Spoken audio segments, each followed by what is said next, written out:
বৈঠকত ৰাজ্যৰ শেহতীয়া বান পৰিস্থিতি সম্পৰ্কে বিতংভাৱে আলোচনা হয়।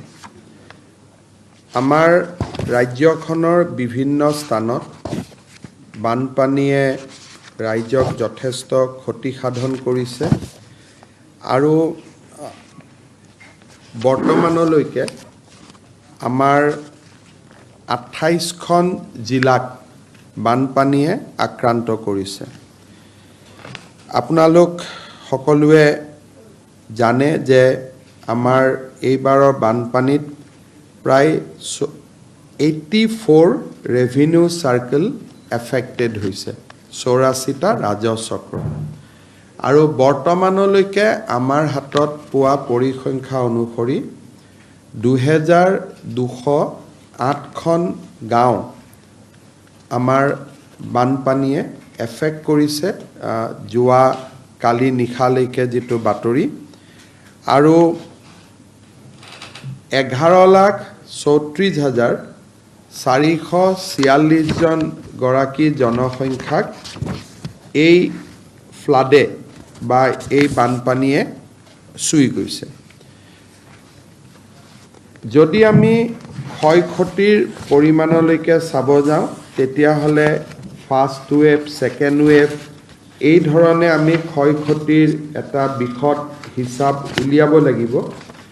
আৰু সেইবাবে আমি ইতিমধ্যে জিলা উপায়ুক্তসকলক বানপানীত ক্ষতিগ্ৰস্ত হোৱা লোকৰ ক্ষয় ক্ষতিৰ বিতং তথ্য সংগ্ৰহ কৰাৰ বাবে, যুদ্ধকালীন গতিত সংগ্ৰহ কৰাৰ বাবে নিৰ্দেশ দিছোঁ। আমাৰ ৰাজ্যত সাধাৰণতে ধাৰণা কৰা হয় যে জলসম্পদ বিভাগে মথাউৰি বনায়, কিন্তু দৰাচলতে জলসম্পদ বিভাগৰ লগতে কৃষি বিভাগ, পঞ্চায়ত আৰু ৰুৰেল ডেভেলপমেণ্ট ডিপাৰ্টমেণ্ট, আন বিভিন্ন ডিপাৰ্টমেণ্টেও মথাউৰি বনায়। ক্ষয় ক্ষতিৰ পৰা যদি চাব যাওঁ, জলসম্পদ আৰু আন গোটেইকেইটা বিভাগৰ আমি যদি এটা কিউমিলেটিভ ডেটা চাওঁ তেতিয়াহ'লে এইবাৰ 40টা মথাউৰি এই ঘটনাত বা এই বানপানীৰ সময়ত ক্ষতিগ্ৰস্ত হৈছে। ইয়াৰ ভিতৰত বঙাইগাঁও জিলাত 2টা, কাছাৰ জিলাত 3টা, দৰং জিলাত 3টা, ডিব্ৰুগড়ত 1টা, গোৱালপাৰাত 1টা, গোলাঘাটত 1টা, হাইলাকান্দিত 3টা, কামৰূপত 1টা, কাৰ্বি আলঙত 2টা, কৰিমগঞ্জত 6টা, লখিমপুৰত 3টা, মাজুলীত 1টা, নগাঁৱত 2টা, নলবাৰীত 6টা, শোণিতপুৰত 2টা, তামুলপুৰত 1টা আৰু ওদালগুৰিত 2টা।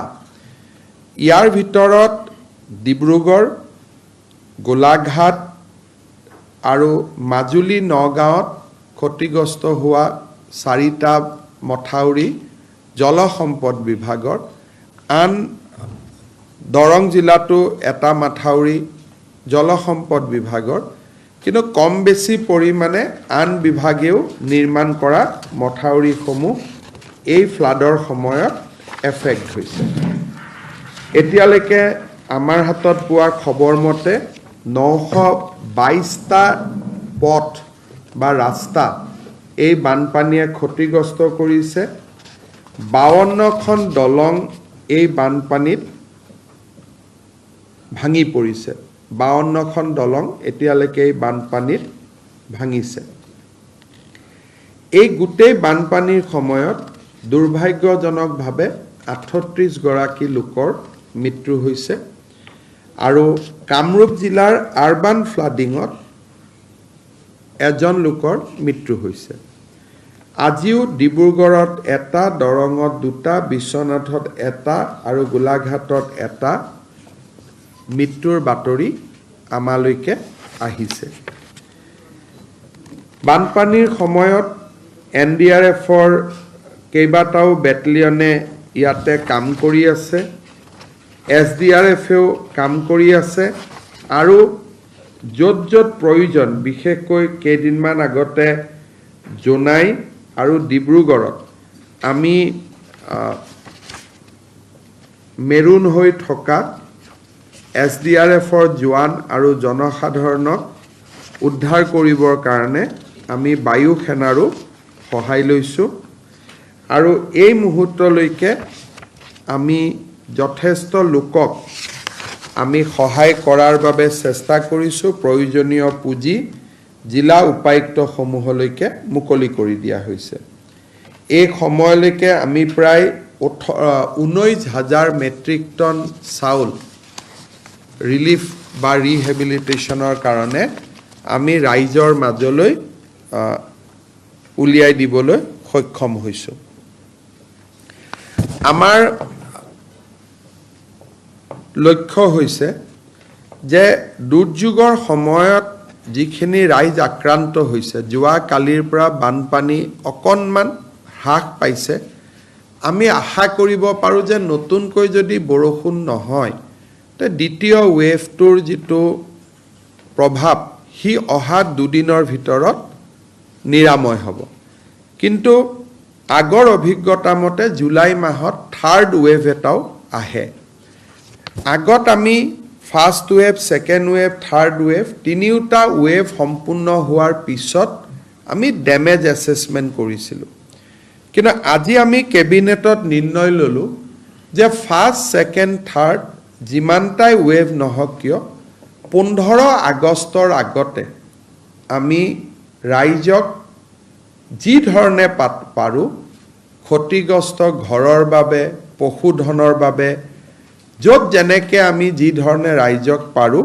আমি সহায় কৰিম আৰু সেই উদ্দেশ্যে বিষয়াসকলক সচেতন কৰিবৰ বাবে সেন্সিটাইজ কৰিবৰ কাৰণে আমাৰ কেইবাজনো মন্ত্ৰী অহা কালিৰ পৰা বিভিন্ন জিলাত 3 দিনৰ কাৰণে বাহৰ কৰিব ডিব্ৰুগড় আৰু তিনিচুকীয়া জিলাত মন্ত্ৰী ৰঞ্জিত দাস অহা 3 দিনৰ কাৰণে তেওঁ বাহৰ পাতিব চৰাইদেউ জিলাত মন্ত্ৰী যোগেন মোহনে 3 দিন বাহৰ পাতিব সাৰ্কুল অফিচাৰ ডিসি সকলোৰ লগত ঘূৰি যাতে ডেমেজ ৰিপৰ্টিংটো খুব সোনকালে আহে পোৰ্টেলত আপলোড হয় আমি যাতে তেওঁলোকক প্ৰয়োজনীয় সুবিধাখিনি দিব পাৰোঁ তাৰ বাবে চেষ্টা কৰিব শিৱসাগৰ আৰু যোৰহাট জিলাত মন্ত্ৰী বিমল বৰা অহা 3 দিনৰ বাবে বাহৰ পাতিব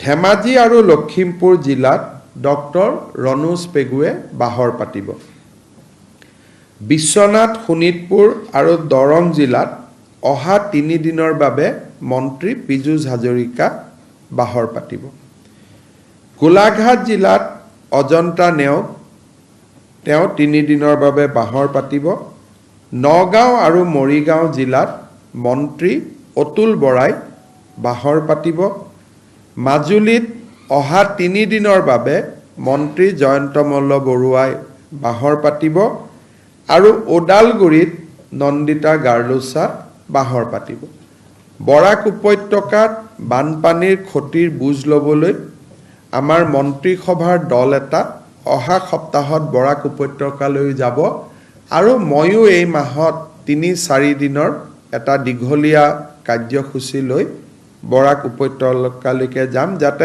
তাৰো জনসাধাৰণক আমি 15 আগষ্টৰ আগতে সহায় কৰিব পাৰোঁ মন্ত্ৰীসকলৰ উপৰিও মই নিজেও বান ক্ষতিগ্ৰস্ত জিলাখিনিত যাবৰ বাবে চেষ্টা কৰিম অহাকালি মাজুলী আৰু পৰহি ডিব্ৰুগড় জিলা মই নিজেও ভ্ৰমণ কৰিম মই আশা কৰোঁ যে সেপ্টেম্বৰ অক্টোবৰ মাহত ক্ষতিগ্ৰস্ত হোৱা শিক্ষানুষ্ঠান ক্ষতিগ্ৰস্ত হোৱা অংগনবাদী কেন্দ্ৰ ক্ষতিগ্ৰস্ত হোৱা ৰাস্তা ক্ষতিগ্ৰস্ত হোৱা মথাউৰিখিনিৰ পুনৰ নিৰ্মাণৰ বাবেও আমি পুঁজি আদিৰ অনুমোদন জনাব পাৰিম যাতে মাৰ্চৰ আগতে ডেমেজ হোৱা গোটেই ইনফ্ৰাষ্ট্ৰাকচাৰ আমি আগৰ ৰূপলৈ লৈ আহিব পাৰোঁ আজিৰ কেবিনেটত বানপানীৰ ওপৰত এইখিনি আলোচনা হৈছিল আপোনালোকক সম্বোধন কৰাৰ পিছতেই মই ডিসি সকলৰ লগতো এতিয়া ভিডিঅ' কনফাৰেন্সৰ সৈতে জড়িত হ'ম তেওঁলোককো কেবিনেটত গ্ৰহণ কৰা সিদ্ধান্তখিনিৰ বিষয়ে অৱগত কৰিম। ইয়াৰ উপৰিও কেবিনেটত কেইটামান আমাৰ প্ৰত্যেক কেবিনেটতে প্ৰত্যেক সপ্তাহতে আমি কিছু ভাল সিদ্ধান্ত গ্ৰহণ কৰোঁ আৰু সেই বিষয়ে আপোনালোকক মই থুলমূলকৈ জনাইছোঁ যিহেতু আপোনালোকৰ মাজত আহিছোঁ। যোৱা সপ্তাহত মই কোৱাৰ দৰে আমাৰ কেবিনেটে আজি মই ঘোষণা কৰিছিলোঁ 35টা, কিন্তু 37টা নতুন স্থানত আমাৰ কিডনি ডায়ালিচিছ চেণ্টাৰ বনাবৰ বাবে অনুমোদন দিয়ে। ৰাজ্যৰ 22খন জিলা আৰু মেডিকেল কলেজত 50টা বেডৰ 22টা ICU বনাবৰ বাবে 522 কোটি টকাৰ এটা খুব বিশেষ প্ৰকল্প এটা আজি হাতত লৈছে। অৰ্থাৎ প্ৰত্যেকখন জিলাতে ICU নাটনি আছে, গতিকে 22খন জিলাত আমি একোটাকৈ ICU বনাম। প্ৰতিটো ICUৰ বাবে আমি 23 কোটিকৈ টকা খৰচ কৰিম আৰু এই ICUখিনি আমি পাব্লিক প্ৰাইভেট পাৰ্টনাৰশ্বিপত চলাবৰ বাবে যত্ন কৰিম। কাৰণ কেতিয়াবা চৰকাৰে ICU বনালেও তাত ডক্টৰ নথকাৰ কাৰণে ICU বিলাক নচলে, সেইকাৰণে এই ICUখিনি আমি পাব্লিক প্ৰাইভেট পাৰ্টনাৰশ্বিপত চলাবৰ বাবে যত্ন কৰিম। কোনোবা হস্পিটালৰ লগত প্ৰাইভেট হস্পিটালৰ লগত আমি টাই আপ কৰিম। ৰোগীয়ে মাচুলটো চৰকাৰী দিব, গেপখিনি চৰকাৰে দিব। ৰোগীয়ে মাচুলটো প্ৰাইভেট হস্পিটালক দিব নালাগে, ৰোগীয়ে চৰকাৰী নিৰীক্ষত দিব। কিন্তু চৰকাৰী নিৰীক্ষতকৈ পাব্লিক প্ৰাইভেট হস্পিটালখনক যিখিনি অতিৰিক্ত দিব লাগিব সেইখিনি চৰকাৰে নিজৰ বাজেটৰ পৰা দিব। যেনেকৈ আমাৰ কিডনি ডায়ালিচিছ চেণ্টাৰকেইটা আমি এপ'ল' হস্পিটালৰ লগত লগ লাগি চলাওঁ, তেনেকৈ আমি ভাৰতবৰ্ষত কোনোবা ডাঙৰ প্ৰাইভেট চেইন এটাৰ লগত পিছত টেণ্ডাৰ কৰি আমি চিন্তা কৰিম যে কোনোবাই আমাৰ হৈ ICUখিনি চলাব পাৰে নেকি। কিন্তু পেচেণ্টে তাৰ কাৰণে কোনো এপ'লক ফিজ দিব নালাগে, পেচেণ্টে চৰকাৰী নিৰীক্ষক দিলেই হ'ব, অতিৰিক্তখিনি চৰকাৰে নিজৰ পুঁজিৰ পৰা দিব। আজি এটা আমি নতুনকৈ আপোনালোকে জানে যে অসম গভৰ্ণমেণ্ট আৰু টাটা ট্ৰাষ্টে লগ লাগি আমি 17খন কেঞ্চাৰ হস্পিটাল হয় নিৰ্মাণ কৰিলোঁ, নহ'লে আমি নিৰ্মাণৰ কাম আমি অব্যাহত ৰাখিছোঁ। এই যিটো টাটা ট্ৰাষ্টৰ লগত আমাৰ এগ্ৰিমেণ্ট আছিল, এই এগ্ৰিমেণ্টটো শেষ হৈছে। হস্পিটালখিনি চলাবৰ কাৰণে আজিৰ কেবিনেটে আৰু 5 বছৰলৈকে আমাৰ যিটো বুজাবুজিৰ চুক্তি তাক বৃদ্ধি কৰিবৰ বাবে সিদ্ধান্ত লৈছে। আৰু এই গোটেই প্ৰজেক্টটোত অসম চৰকাৰে 2803 কোটি টকা খৰচ কৰিব আৰু টাটা ট্ৰাষ্টে আমাক এই গোটেই প্ৰজেক্টটোৰ কাৰণে তেওঁলোকে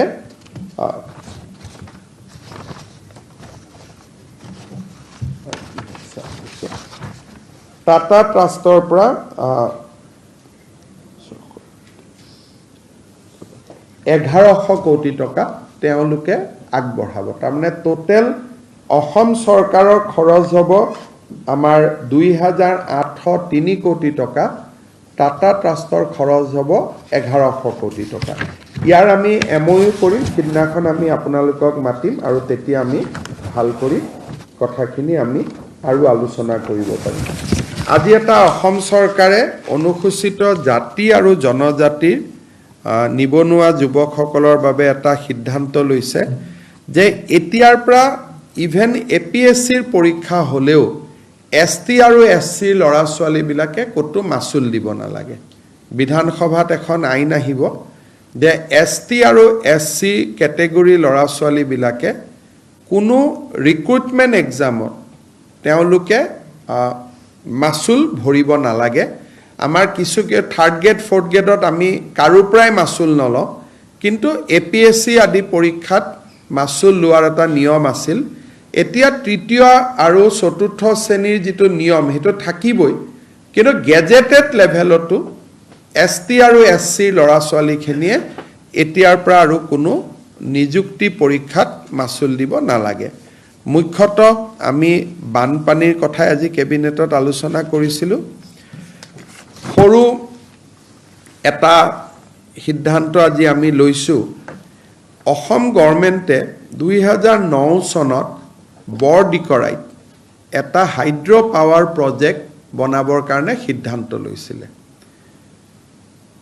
নেকন power and infrastructure private limited বুলি এটা সংস্থাক এই কামটো কৰিবৰ কাৰণে নিৰ্দেশ দিছিলে 2015 চনত তেওঁলোকে গম পালে যে ইয়াত এনভাইৰনমেণ্টেল ক্লিয়াৰেন্স নাই প্ৰজেক্টটো বন্ধ কৰি দিলে হাইকোৰ্টৰ অৰ্ডাৰৰ কাৰণে আমি নেকন পাৱাৰছক 100 কোটি টকা কম্পেনসেশ্যন দিবলগীয়া হ'ল কিন্তু এনভাইৰনমেণ্টেল ক্লিয়াৰেন্স নথকাকৈ প্ৰথমতে এই প্ৰজেক্টটো হাতত লোৱাটো এটা ডাঙৰ ভুল আছিল আৰু পিছতো প্ৰজেক্টটো ক্লিয়াৰেন্স নলৈ পাৱাৰ ক্লিয়াৰেন্স নলৈ 2015ত অসম গভৰ্ণমেণ্টে হঠাতে প্ৰজেক্টটো বন্ধ কৰি দিলে কাৰো ওপৰত একশনো নললে যে প্ৰজেক্টটো আৰম্ভ কিয় কৰা হৈছিল উইদাউট এনভাইৰনমেণ্টেল ক্লিয়াৰেন্স এই গোটেই ঘটনাটো কি প্ৰেক্ষাপটত আগবাঢ়িছিলে কি প্ৰেক্ষাপটত চৰকাৰক হাইকোৰ্টৰ নিৰ্দেশ মতে চৰকাৰে ইমান কোটি টকা কম্পেনসেশ্যন দিবলগীয়া হ'ল এই গোটেই কেছটো ইনকুৱাৰী কৰাৰ কাৰণে কেবিনেটে আজি CBI লৈকে ৰেফাৰ কৰিছে এইটো CBI ইনকুৱাৰী কৰিব যে কি কাৰণে উইদাউট এনভাইৰনমেণ্টেল ক্লিয়াৰেন্স বৰডিকৰা এখন ৰিজাৰ্ভ ফৰেষ্টত কামো কৰিলে কামটো আগবাঢ়ি গ'ল আগবাঢ়ি যোৱাৰ পিছত কেতিয়াবা ফৰেষ্ট ক্লিয়াৰেন্স নললেও অন্তত আমি ক্লিয়াৰেন্সটো লৈ কামখিনি চলাই যাব পাৰিলোহেঁতেন এব্ৰাপ্টলি গভৰ্ণমেণ্টে 2015 চনত এইটো ভায়েবল নহয় বুলি বন্ধ কৰি দিলে 2009ত আৰম্ভ কৰিলে 15ত বন্ধ কৰি দিলে মাজত চৰকাৰৰ হাতৰ পৰা 100 কোটি টকা আমি নেকন পাৱাৰছক দিবলগীয়া হ'ল ৰুৰকি IITও ক'লে যে দিবই লাগিব গুৱাহাটী হাইকোৰ্টেও ক'লে দিবই লাগিব এই গোটেই ঘটনাটো তদন্ত কৰিবৰ বাবে আজি কেবিনেটে CBI লৈকে ৰেফাৰ কৰিবৰ বাবে সিদ্ধান্ত লৈছে মোটামুটি এখিনি আছিল বানপানীৰ ওপৰত যদি আপোনালোকে কিবা সুধিব খোজে সুধিব পাৰে মই বুজাই দিছো সহজ ভাষাত পিছত গভৰ্ণমেণ্টে এটা প্ৰেছ ৰিলিজ দিব যাতে বুজি পায় নেকন পাৱাৰ্ছ বুলি এটা সংস্থা আছিল 2009 চনত সেই সংস্থাটোক গভৰ্ণমেণ্টে 5 মেগাৱাট বিদ্যুৎ উৎপাদন কৰিবৰ বাবে বৰডিকৰাইত এটা পাৱাৰ প্ৰজেক্ট কৰিব দিলে তেওঁলোকে কন্ট্ৰাক্ট পালে তেওঁলোকে কাম কৰি গৈ থাকিলে 12 চনত ফৰেষ্টে তেওঁলোকক 3 বছৰ পিছত ক'লে যে আপোনালোকে কাম বন্ধ কৰক আপোনালোকৰ পাৰমিশন নাই ফৰেষ্ট ক্লিয়াৰেন্স নাই তেতিয়া গভৰ্ণমেণ্টে কি কৰিব লাগিছিল যে বেকডেটত হলেও ফৰেষ্ট ক্লিয়াৰেন্সটো ভাৰত চৰকাৰৰ লগত কথা পাতি আনিব লাগিছিল তেওঁলোকে ফৰেষ্ট ক্লিয়াৰেন্সটো নানি 15 চনত সিদ্ধান্ত ললে যে আমি আৰু ফৰেষ্ট ক্লিয়াৰেন্স লব নাযাও কোম্পানীটোৱে যি কৰিলে কামটো বন্ধ কৰি দিয়া আৰু তেওঁলোকক কম্পেনসেশ্যন দি দিয়া ফলত প্ৰায় 100 crores 98 crores গভৰ্ণমেণ্টৰ ক্ষতি হ'ল বিষয়টো এনেকে ফাইলটো চলি আছিল প্ৰথমবাৰ আজি কেবিনেটৰ নজৰত আহিলে ইমান দিনৰ পিছত আমি মেটাৰটো CBI লৈকে পঠিয়াইছো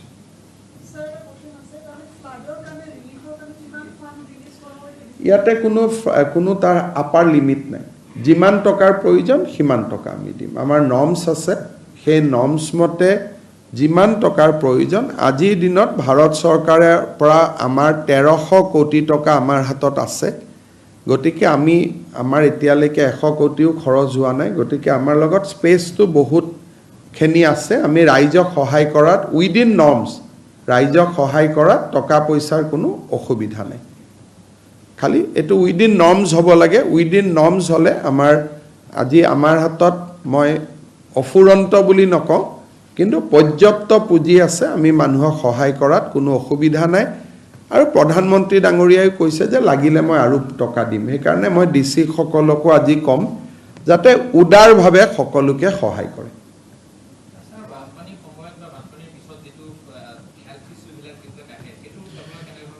এতিয়া যিমান জায়গাত ফ্লাড হৈছে ৰিলিফ আৰু ৰেভিনিউ ডিপাৰ্টমেণ্টে যি ধৰণে কাম কৰি আছে লগত হেলথ ডিপাৰ্টমেণ্টেও কাম কৰি আছে আৰু ভেটেনাৰী ডিপাৰ্টমেণ্টকো আমি এবাৰ এক্টিভ কৰি ৰাখিছোঁ বানপানীৰ পিছত কলেৰা আদিৰ সমস্যা আহে মই আশা কৰোঁ যে সেই সমস্যাবিলাক এইবাৰ আমি সফলতাৰে যুঁজিব পাৰিম অসুবিধা নহ'ব বুলি মই ভাবিছোঁ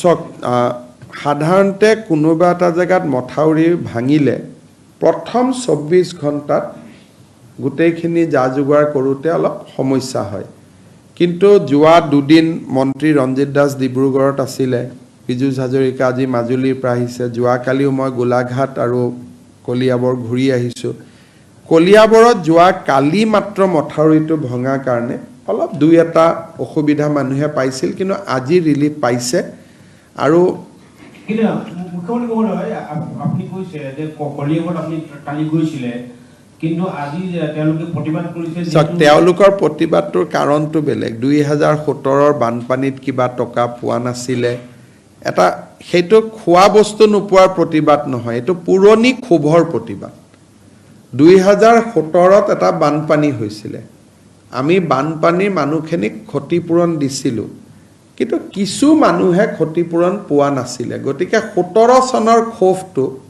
আজি যেহেতু আকৌ বানপানী হ'ল গতিকে মন্ত্ৰী কেশৱ মহন্তৰ ওপৰত তেওঁলোকে পুৰণা ক্ষোভটো উদ্গীৰণ কৰিছে মই বেয়া পোৱা নাই ঠিক আছে যদি সঁচাই কোনোবাই পোৱা নাছিলে 17ত আমি ইনকুৱাৰী কৰি আমি দিয়াৰ ব্যৱস্থা কৰিম কিন্তু এইটো আজি নোপোৱাৰ কথা নহয় এই মানুহখিনিক যোৱাকালিও মই লগ পাই আহিছোঁ খংটো আজিৰ নহয় 17 চনৰ খং আৰু মাজুলীৰ বিষয়ে যেটো ডাঙৰীয়া আপুনি নিজেও কৈছিলে মাজুলীৰ যেটো পৰিৱেশ হৈছে মাজুলী পৰিৱেশৰ বিষয়ে তেখেতে কালি মই যাম ৰিলিফটো কোনো মানুহে কোনো কমপ্লেইন আৰু আজি পানীও কমিছে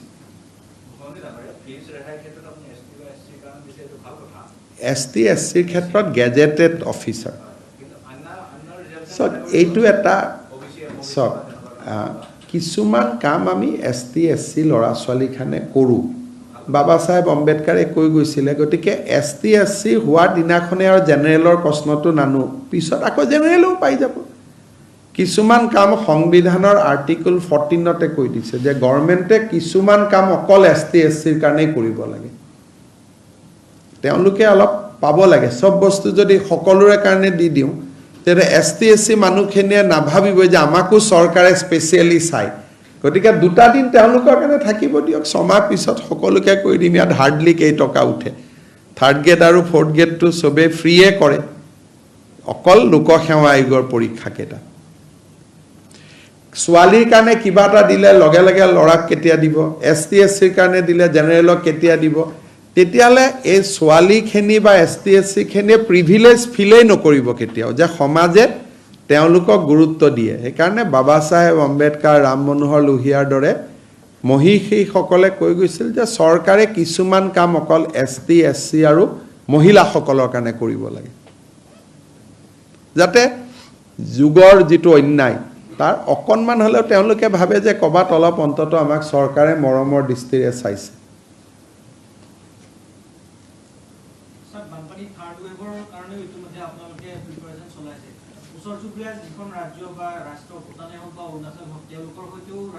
তেওঁলোকৰটো হাতত কোনো উপায় নাই ক্লাউড ব্লাষ্ট অৰুণাচলত হৈছে পানীটো তেওঁলোকে ধৰি ৰাখাৰটো কোনো উপায় নাই এতিয়া অৰুণাচলত যেতিয়া ডাঙৰ ডাঙৰ ৰিজাৰ্ভিয়ৰবিলাক হ'ব কিছু পানী তেওঁলোকে ধৰি ৰাখিব পাৰিব গতিকে যেতিয়ালৈকে চাইনাৰ বৰ্ডাৰত ডাঙৰ ডাঙৰ পাৱাৰ প্ৰজেক্টবিলাক নহয় আমাৰ বৰ্ডাৰত নহয় চাইনাৰ ফালে ডাঙৰ ডাঙৰ ৰিজাৰ্ভিয়ৰ এতিয়া অৰুণাচল গভৰ্ণমেণ্টে বহুত কেইটা পাৱাৰ প্ৰজেক্ট হাতত লৈছে তেওঁলোকে পানী কিছু ৰিজাৰ্ভ ৰাখিব পাৰিব নহলে ক্লাউড ব্লাষ্ট হলে গোটেই পানীটো আমালৈকে নামি আহে আমি মাত্ৰ যোগাযোগ কৰিব পাৰো এইবাৰ অৰুণাচল চৰকাৰ আৰু আমাৰ যোগাযোগটো ভাল আছিল কাৰণে আমি পাছিঘাটত পানী হোৱাৰ লগে লগে আপোনালোকক খবৰ দিব পাৰিছোঁ যে তাত হৈছে, এতিয়া ইয়াত হ'ব, বা এতিয়া আমি আপোনালোকক ক'ব পাৰোঁ যে অহা কালি পৰহি বৰপেটা বা ধুবুৰী গোৱালপাৰাত পানী বাঢ়িব। সেইমতে আমি ব্যৱস্থা লৈছোঁ। ভূটানেও অলপ পানী এৰিলেও আজিকালি আমাক খবৰ দি দিয়ে। গতিকে যোগাযোগটো ভাল, কিন্তু তেওঁলোকে পানীখিনিতো ধৰিব নোৱাৰে। অহা কালিৰ 4 দিন পিছতে গোটেই পানীখিনিয়ে গৈ বাংলাদেশত ভয়াৱহ পৰিৱেশৰ সৃষ্টি কৰিব। এতিয়া অসমে বাংলাদেশক কি সহায় কৰিব পাৰোঁ? আমি মাত্ৰ খবৰটোৱে দিব পাৰোঁ যে আমি ইমান পানী ওলাই গৈ আছে, কিন্তু আমিতো ইয়াত পানীটো ধৰি ৰাখিব নোৱাৰোঁ। সেইকাৰণে এতিয়া আপোনালোকে অলপমান কেইদিনমান আগতে ভাৰত চৰকাৰে এটা কথা কৈছিলে, মানুহে অলপমান হাঁহি মুলি উলিয়াই দিলে। আমি ভাৰত চৰকাৰে কৈছে যে 50টা আমি ৰিজাৰ্ভিয়ৰ কৰাৰ কাৰণে আমাৰ ৱেটলেণ্ডবিলাকত, যেনেকৈ দীপৰ bill is a good wetland, তাতে আমি পানী ধৰি ৰাখিব পাৰোঁ। তেনেকৈ ব্ৰহ্মপুত্ৰত নগাঁৱৰ পৰা ধুবুৰীলৈকে যিমান ৱেটলেণ্ড আছে, সেই ৱেটলেণ্ড কেইটা যদি আমি অলপমান চাফ চুফ সুন্দৰ কৰি ৰাখিব পাৰোঁ, তাত কিছু ৰিজাৰ্ভিয়ৰ হ'ব পাৰে। পানীৰ সমাধান কি? এইটোতো সকলোৱে জানে যে পানীৰ সমাধান এটাই, যে পানীটো ৰিজাৰ্ভিয়ৰত ধৰি ৰাখিব লাগিব। ইয়াৰ বানপানীৰ সমস্যাৰ সমাধানৰ চিম্পল ফৰ্মুলা, যেনেকৈ চাইনিজ বা সকলোৱে কৰিছে, যে পানীটো আহিব, পানীটো পুখুৰী বুলি ক'ব পাৰে, হ্ৰদ বুলিও ক'ব পাৰে। পুখুৰী বুলি ক'লে দুই এজনে হাঁহি দিব, হ্ৰদ বুলি ক'লে অলপ চিৰিয়াছলি ল'ব, যে হ্ৰদ বনাই আপুনি পানীটো ধৰি ৰাখিব লাগিব। তাৰ পিছত পানীটো কমিলে নদীলৈকে পানীটো পুনৰ এৰি দিব লাগিব। সমাধানটো এটা, ইয়াৰটো আৰু বেলেগ বিকল্প সমাধান একো নাই। গতিকে যেনেকৈ এতিয়া নদীত পানী আহিলে আমি প্ৰাকৃতিক চেনেল কেইটা দি, দীপৰ বিলটো এতিয়া আপোনালোকে দেখা পাব আমি পুৰা ভৰাই থৈছোঁ পানী তাতে। আগতে দীপৰ বিলত পানী নাথাকে, আজি আপোনালোকে চালে দেখা পাব যিমান গুৱাহাটীলৈকে পানী আহিছে, মই আজি খনামুখলৈকেও গৈছিলোঁ, মেক্সিমাম পানী আমি দীপৰ বিলত কনভাৰ্ট কৰাই দিছোঁ বৰ্তমান, যাতে অলপ হ'লেও নলবাৰীত পানীটো কম যায়। তাৰমানে পানীৰ সমাধান এইটোৱে যে ডাঙৰ ডাঙৰ সাগৰ সদৃশ পুখুৰী কৰি আপুনি পানীটো ধৰি ৰাখিব লাগিব। তাতো কেতিয়াবা বিপদ, পুখুৰীকেইটাত যদি পানী অদ্ভুত পানী সোমাই যায়, সেই ৰিজাৰ্ভৰো ভাঙি যাব পাৰে কেতিয়াবা। সেইকাৰণে ভেৰি টিকি, কিন্তু প্ৰাকৃতিক জাগাকেইটাত যেনেকৈ মৰিগাঁৱত চাৰণ বিল আছে, আমি ব্ৰহ্মপুত্ৰৰ কিছু পানী চাৰণ বিলত ধৰি ৰাখিব পাৰোঁ। বিলখনো ৰিচাৰ্জ হয়, ফ্ৰেছ ৱাটাৰ পালে বিলখনৰ যি মাছ বা আন বিলত যি উদ্ভিদ আছে তেওঁলোকেও ফ্ৰেছ লাইফ এটা পায়। সেইকাৰণে ভাৰত চৰকাৰে এটা শ্বিলঙত থকা নৰ্থ ইষ্ট স্পেচ এজেঞ্চিৰ লগত কথা পাতি আছে। 50টা তেওঁলোকে ৱেটলেণ্ড আইডেণ্টিফাই কৰিছে, য'লৈকে পানীটো বোৱাই লৈ যাব পাৰিব ছুইচ গেটেদি। আৰু তাত যেতিয়া পানীটো বেছি হৈ যাব, ছুইচ গেটটো বন্ধ কৰি দিব। এইবাৰ মৰিগাঁৱত আমি এনেকুৱা 2টা প্ৰকল্প ল'ব খুজিছোঁ। সেই বিষয়ে যোৱা কিছুদিন আগতে অমিত শ্বাহৰ অধ্যক্ষতাত হোৱা সেইটোকে তাত দিয়া হৈছিল। তেতিয়া আমাৰ মানে হাঁহি দিলাৰে পুখুৰী দি পানী ধৰি ৰাখিব, মানে বুজাব পৰা নাই কাৰণে কথাটো এনেকুৱা। আজি আপোনালোকে চাওক দীপৰ বিলখন একদম ভৰ্তি হৈ আছে, কাৰণ আমি পানীটো দীপৰ বিলত আনি আছোঁ, আৰু যেতিয়াই ব্ৰহ্মপুত্ৰত পানীটো কমি যাব দীপৰ বিলৰ পৰা এৰি দিম। তেনেকুৱা উজনিত নহয়, কাৰণ উজনিত ইমান ফ'ৰ্চত আহে, তাত ব্ৰহ্মপুত্ৰখন চুব গ'লে ভয়ানক গণ্ডগোল হৈ যাব। কিন্তু নগাঁৱৰ পৰা ডাউন ষ্ট্ৰীমত আমি পানী অলপ ৱেটলেণ্ডবিলাকত লৈ যাব পাৰোঁ।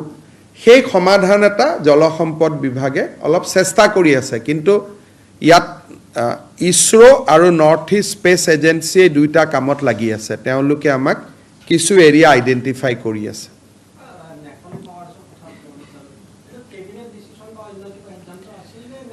তেতিয়া 2015 চনত মুখ্যমন্ত্ৰীৰ এপ্ৰুভেলতে, তেতিয়াৰ মুখ্যমন্ত্ৰীৰ এপ্ৰুভেলতে প্ৰজেক্টটো বন্ধ হৈ গৈছিলে, কিন্তু নোটটো বনাইছিল অফিচাৰসকলে। গতিকে যিসকল অফিচাৰে তেতিয়া কাম কৰিছিল তেওঁলোক আজিও আছে। গতিকে তেওঁলোকে অন্ততঃ উত্তৰটো দিয়ক, কাৰণ আজিও আমি 37 কোটি টকা দিবলগীয়া হৈছে। টকাখিনি দিওঁতেতো কষ্ট হয়। গতিকে এবাৰ অন্ততঃ তদন্ত এটা হওক যে ফৰেষ্ট ক্লিয়াৰেন্স নোহোৱাকৈ প্ৰজেক্টটো কিয় আৰম্ভ কৰিছিলে। এইবোৰ নহ'ল, আৰু মেচিন পৰি আছে, ফৰেষ্ট ক্লিয়াৰেন্সে নাই, প্ৰজেক্টটো বন্ধ হৈ গ'ল। বাট তেওঁলোকেতো কম্পেনচেশ্যন কোৰ্টে দিবই ক'লে যে এওঁলোকেতো গভৰ্ণমেণ্টৰ অৰ্ডাৰত কাম কৰিছে, মেচিন আনিছে, খৰচ কৰিছে, এওঁলোককতো দিবই লাগিব। গুৱাহাটী হাইকোৰ্টে অৰ্ডাৰ দিলে যে পইচাটো আপোনালোকে দিবই লাগিব, কিন্তু প্ৰেক্ষাপটটো কোম্পানীটো গভৰ্ণমেণ্টে অৰ্ডাৰ দিছে, কাম কৰিছে, কিন্তু পাৱাৰ যে এনভাইৰমেণ্টেল ক্লিয়াৰেঞ্চে নাই, ফৰেষ্টৰ পাৰ্মিশ্যনে নাই, সেইটো গভৰ্ণমেণ্টে পিছত সেই কথাটো ফাইলত আনিলে।